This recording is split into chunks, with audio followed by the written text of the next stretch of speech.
Hello, and welcome to the Jammy History Podcast, the show that aims to spread the truth about the history you didn't know. I am your host, Jamie, and for this episode, we are going to be covering the greatest heist of the 14th century. This is the tale of Richard of Pudlikot, and how he managed to steal right under the nose of Edward I of England.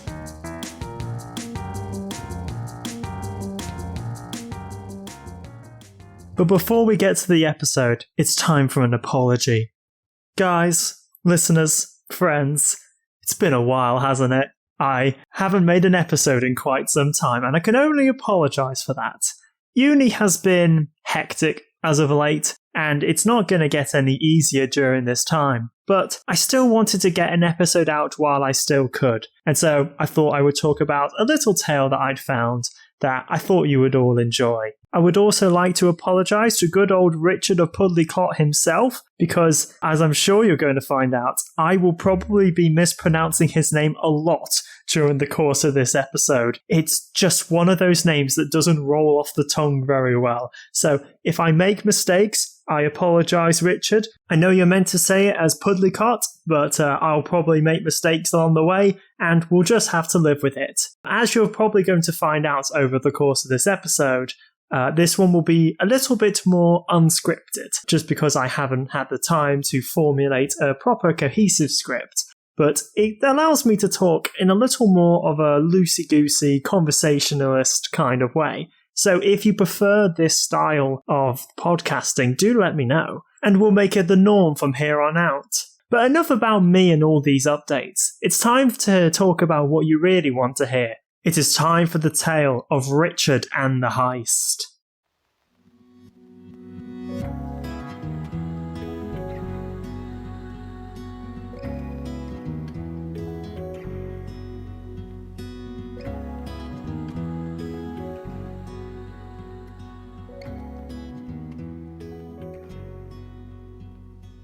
If you've ever seen a big heist film in your local cinemas or on DVD, one of the things they love to focus on are the motivations of the people committing the heist. They can't just be acting as simple thieves who just want money. They need to have a reason. A family relative who needs urgent funds for a medical treatment, something to save their house. Can't just be a case of, I want money, so I took it. And for the case of Richard, even he had his reasons behind why he wanted to steal from the king of all people. The context behind Richard's heist is one of war and taxation, perhaps the two greatest evils of medieval society. For the king of England at this time was none other than Edward I, also known as Edward Longshanks, because he was a very tall boy, towering over the rest of medieval society. And if you also know anything about Edward, you will know that he was also referred to as the Hammer of the Scots, and that nickname very much explains what he's up to during this period.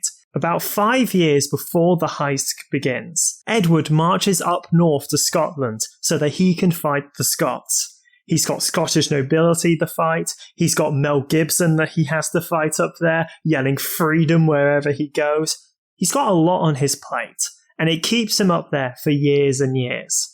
And if you're up there for years and years, naturally, you can't run the country effectively if everything that you need is based in London. And so what he did was he moved the royal court and the majority of the royal treasury up to York, and he set it up as the capital for now, where he would do all the running, all the business that he needed so that he could continue fighting the Scots effectively. But wars are expensive, and Edward, not being one to back down and wanting to keep up the fight, decided that the only way to get through this was taxation, taxation, taxation, striking at the workers and the clergy.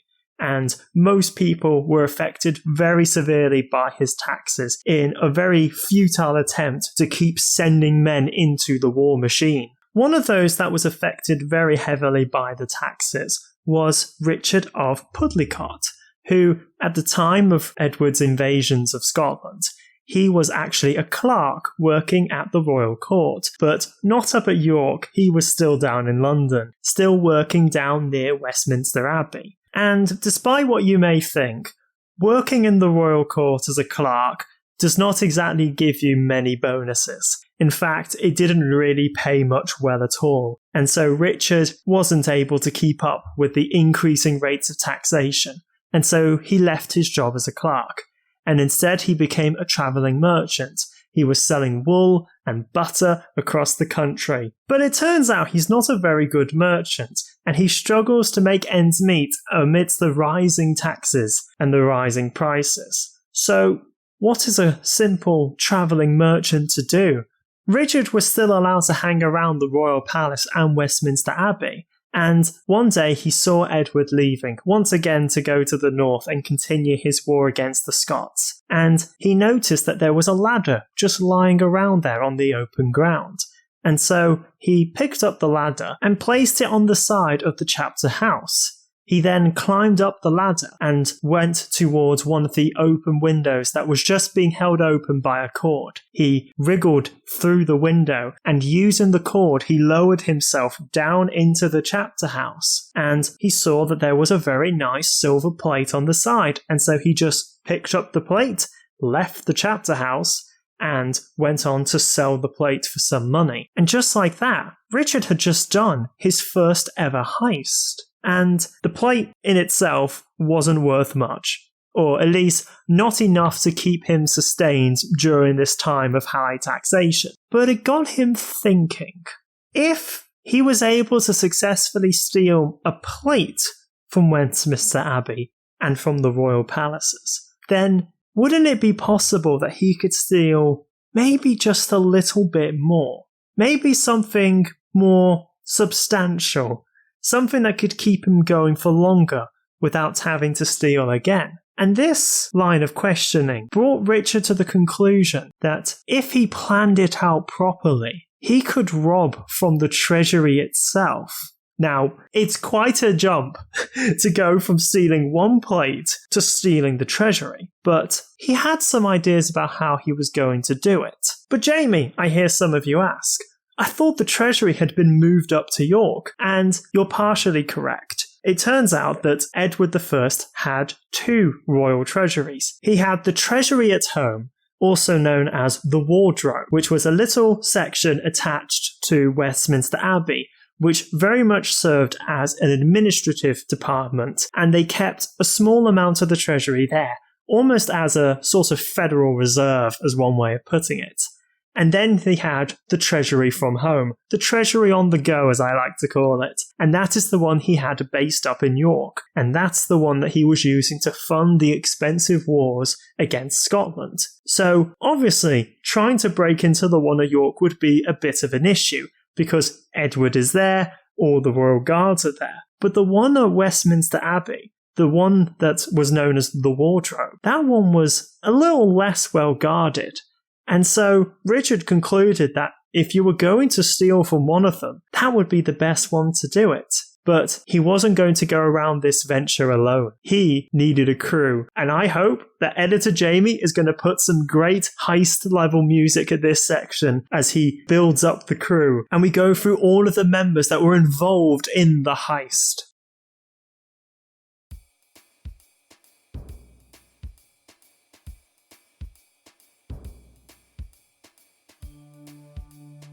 There is a knock at the door. A man opens the door and sees that his good friend Richard of Pudlikot is standing outside. This man is William Palmer, the deputy keeper of Fleet Prison. This man had a very useful skill. He could shelter the thieves from inside the royal palace walls by hiding them out at the prison. And it was for this reason that Richard clued him in on the plan. A man he could trust. But securing a safe hideout means nothing if you are unable to complete the heist in the first place. In order to do this heist, Richard planned to break through 13 inches of stone, and for that, you would need a mason. And so Richard turned to a mason known as John of St. Albans, who had the knowledge and the expertise to get through any of the strongest walls in the land. I assume so. I assume Richard didn't ask a nobody for this position. I assume he asked someone who was skilled at this job. But you don't just need an expert in masonry to commit this heist. You need an expert in thievery itself.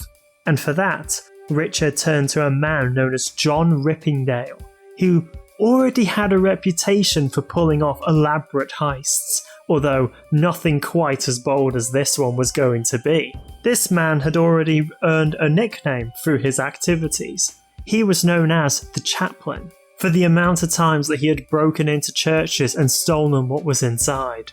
His expertise in thievery made him a fine addition to Richard's collection. After this point, we run out of the named accomplices. But it's clear from the way the Richards heist went that it couldn't have just been this many, and it's likely that he roped in a number of goldsmiths and even corrupt guards to play along with this whole heist. And in return, they'd get a very generous reward indeed. But there was one more thing that Richard needed, the last gem in his affinity gauntlet of thievery, something that would definitely ensure victory, and it turns out it's the most unlikely of things you would expect to bring, for his plan depended on the large quantity of hemp seed. Why would he want a bunch of hemp seed? Where was this heist going? Well, you're about to find out in a bit. The crew has been assembled. The operation is about to commence. Edward is still far off in York and has no idea about what's going to happen to the money he has left in Westminster. It was time for Richard of Pudlikot to cement his name as one of the greatest thieves of the 14th century.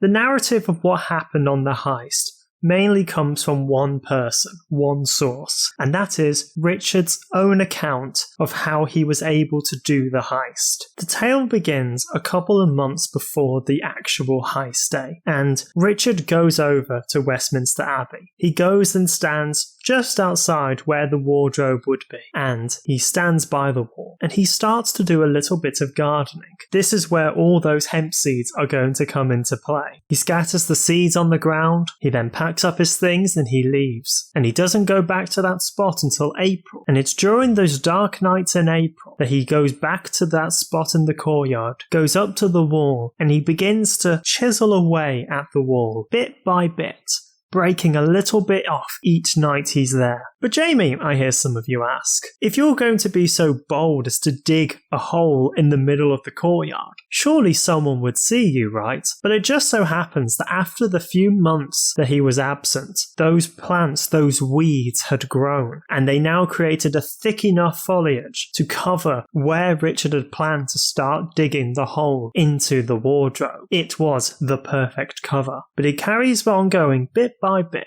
each night until it is the 24th of April, and on that night, Richard manages to make it all the way through into the wardrobe. He steps inside and he is surrounded by wealth. Baskets of it, literally all put into baskets all for him very nicely. There's plates, there's gems, there's coins, there's the finest of riches that Richard probably could only have imagined up until that point, and he was captivated by what he saw. So captivated that he decides he needs to spend a little bit of time there just to bask in the greatness, the glory that he is standing in. And you might imagine that he would spend, a couple of hours with this wealth. Then he'd grab what he could get and go. No. So, Richard entered the vault, or Richard entered the Treasury on the 24th of April, and he doesn't leave that room until the morning of the 26th of April. He spends over a day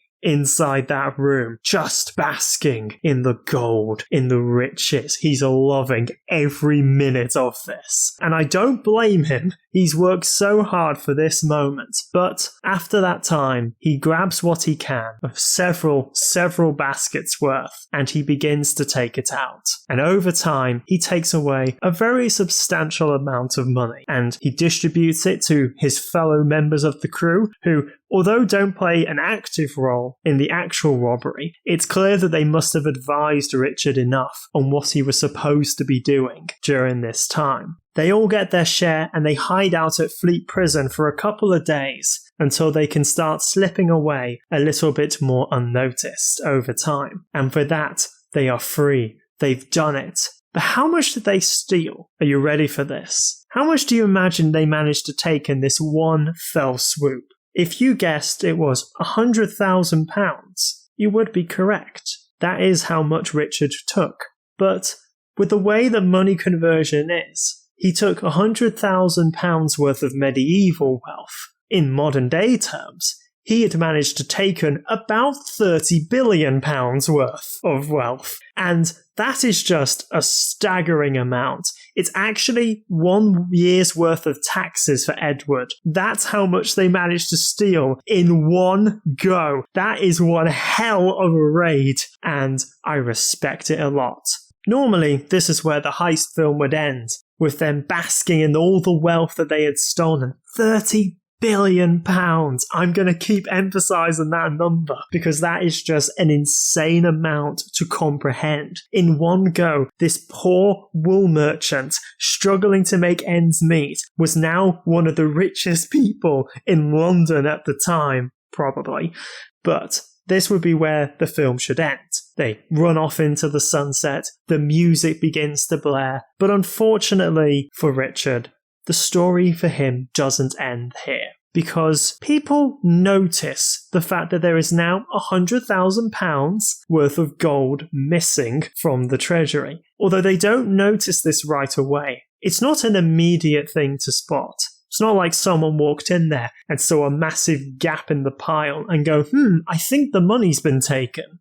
No, they only figure out that someone has managed to break into the wardrobe vault and take the money when they start seeing the money showing up in places that it clearly shouldn't be present at. A fishmonger catches a bit of gold in his net. That gold looks like it should have come from the king's vault. Oh, it has. Very interesting. There are a couple of goldsmiths now going around London with vast amounts of wealth that they couldn't possibly have been able to afford before, but have mysteriously all shown up very recently. Then you find bits of gold showing up in brothels, in pubs, all of this very expensive quality, riches. These jewels, these gold, these plates, these items, everything that they'd been taken, everything that was showing up. And that's what made people realize that, I think someone robbed the king while he wasn't here. And as you can imagine, King Edward wasn't very happy when he found out about this and began doing what all kings would do in this situation, which is just start going a bit willy-nilly with the executions. He casted a very wide net for people he believed to have been involved in the robbery and executed them. It was a very quick affair, very quick trials, but they weren't yet sure on who the main perpetrators were. So they set up an inquiry, an investigation, and they started to try and hunt down for who was the mastermind behind this project, or who even any of the ringleaders were. And the inquiry eventually leads up to Richard of Pudlikot. They actually do figure out that he is the one that was behind this. It's quite an impressive feat for them, given the time period. This would be something that, even in the modern day, would be quite tricky to track down, I imagine. But it's fine. Richard will have left the country by now, right? He's got so much money. He's got so much wealth. Go anywhere you want. Evade capture. No, he's still in London. He doesn't leave home. He just stays there with all of this wealth and gets a little surprised when they figure out he's the perpetrator and they come to arrest him. They arrest him, they bring him to trial, and they ask him how he did it. At first he denies. Obviously, he understands what's going to happen if he confesses. But the jury keep pressing him. They're not going to let him get away with this. So they press him and they press him.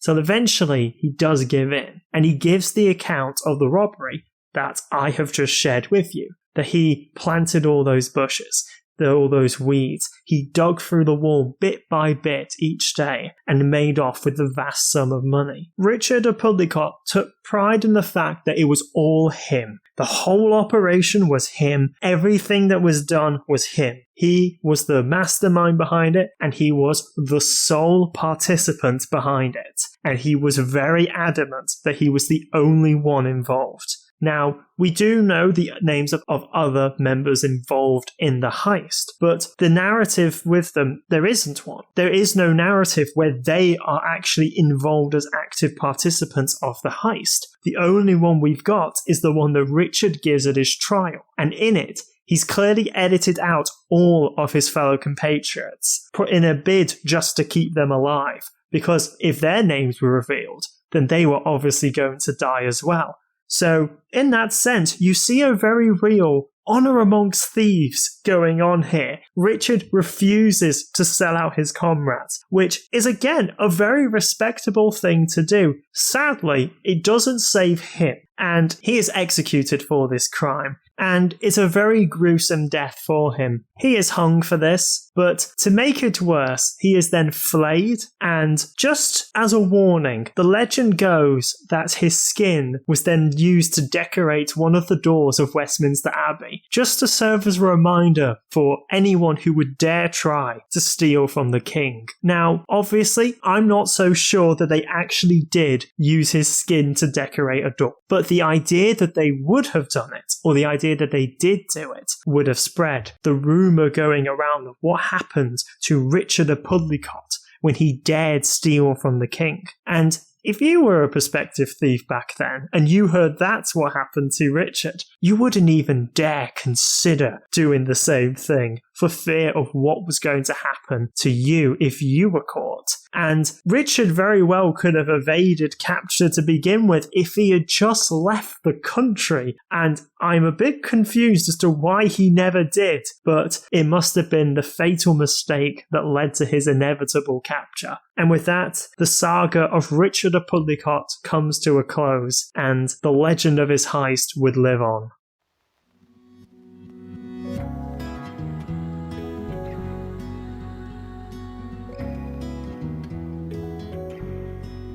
Thank you very much for listening to this episode. I hope you've enjoyed it. This has been a fun one to make, just a little one on the side while my uni work and essays are piling up, almost up to the roof at this rate.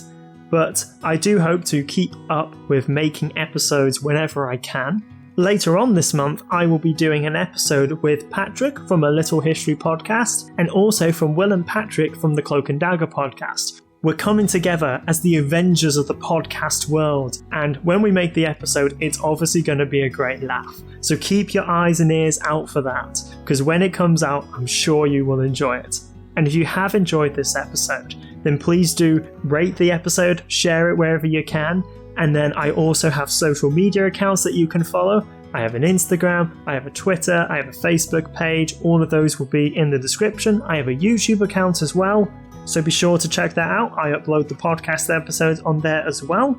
And then I also have a Patreon, which the link will be in the description. If you did enjoy and you want to support the podcast in any way, then please do go on to the Patreon and subscribe to it, like the wonderful Historic Kills Lara and my own dad already have. But for now, I hope you've enjoyed this, and I will see you all in the next episode.